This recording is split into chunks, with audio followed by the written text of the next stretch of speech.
It's time. She's spilling the tea. This is The Rumor Report with Angela Yee on The Breakfast Club. All right, well, congratulations to Issa Rae. She got married in the south of France. And this happened on Sunday, July 25th. She did share some photos.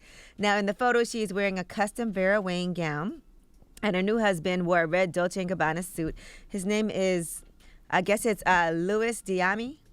You know, she was very secretive about all of this going down. So the fact that she was able to secretly go and get married and then be able to post these pictures, I think that's amazing. So congratulations to her. Congrats. Yeah, Issa the realest person in it. Nobody moves better than Issa. She minds her business, does her business. We don't know about her business until she wants us to. She's the illest. That's why I say I don't even call it moving in secret. It's just none of our business. Mm-hmm. It's just not.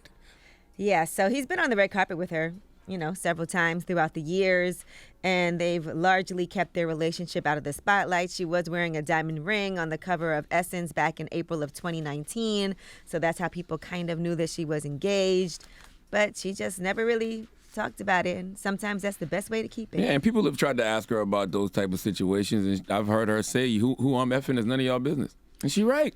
All right, now, what was funny, though, is that, you know, Insecure is coming back in.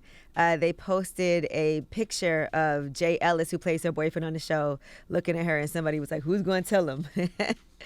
I guess you know that she's married now in real life.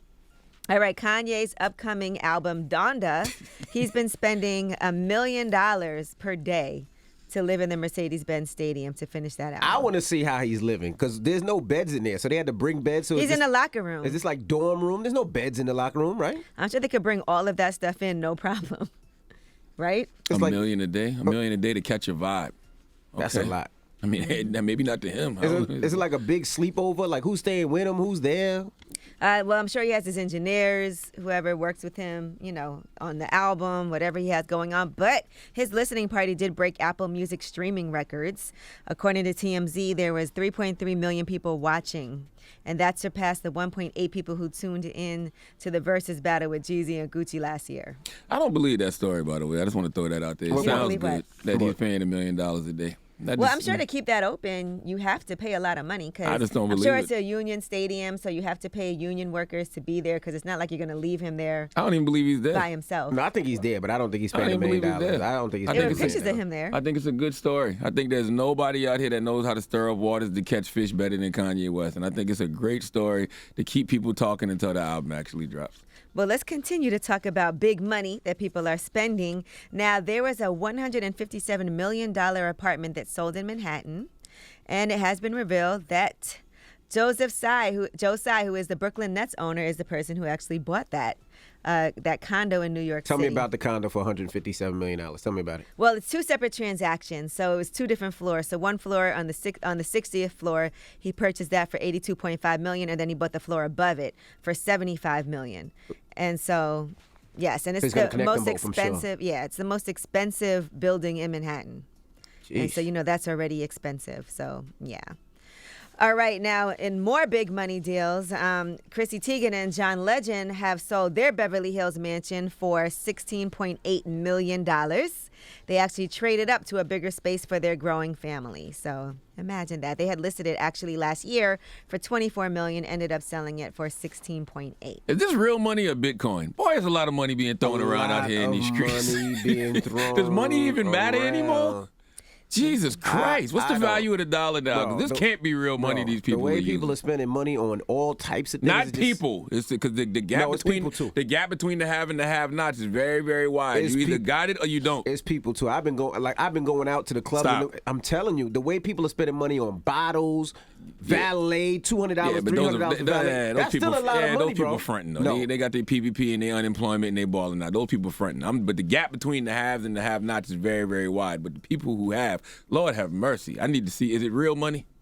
I'm sure it is. Lord have mercy. I mean, Josiah owns Alibaba, the owner of the Brooklyn Nets. I don't even know what that is. He's worth over, you don't know Alibaba? Sounds like a Disney character. Who's Alibaba? Nah, it's a website where you can get all types of cool things for cheap.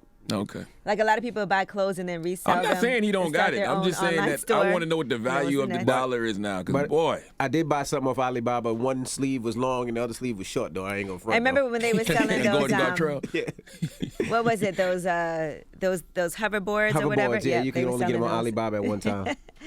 All right, now Universal, in the meantime, has reportedly spent $400 million on an Exorcist trilogy that will star Leslie Odom Jr. and Ellen Burstyn. $400 million is a lot of money. First of all, The Exorcist, whole lot of money on by the way, I just want to say, because y'all know I love a horror movie, is based on a real story. I actually read the book, too, and the book was way more explicit even than watching that movie. But that movie came out back in 1973, and she's going to reprise her role as Chris McNeil, and Odom is going to play a father who tracks down McNeil after his child becomes possessed. So it's going to be a trilogy for The Exorcist. Have y'all seen The Exorcist? No, I don't pay people to scare me. That's a classic movie. Actually, when you look at it now, it's not that scary. Because think about it, it was in 1973.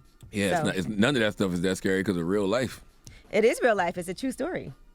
It's based on a true story. Right. So, but I'm talking about real life. The things that we actually experience every day is way scarier than The Exorcist. Now, Vince McMahon has a scripted series in the works with Blumhouse TV and WWE, The United States of America versus Vince McMahon. It's the first scripted portrayal of the chairman and CEO of WWE.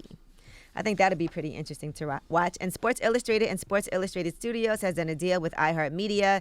They are going to be doing original podcasts. It's going to be 8 new audio series, and we'll also see Sports Illustrated existing podcasts run through the iHeart Podcast Network. Okay. And Whoopi Goldberg is going to be starring in and producing a film about Emmett Till's mother. So the movie is called Till, and it will depict the decision of Emmett Till's mother to have an open casket funeral in order to show the graphic tragedy of her son's murder. All right. And Emmett Till's born day was this past weekend. He'd have been 80 years old. Just to think he could possibly still be alive. Still be alive, yeah. All right, well, that is your rumor report. All right, we got front page news next. What are we talking about? Right, and if you're not vaccinated, what's going to be happening? We'll tell you what they're saying. The rules are going to be in California and New York City. They announced this yesterday. All right, we'll get into that next. It's The Breakfast Club. Good morning.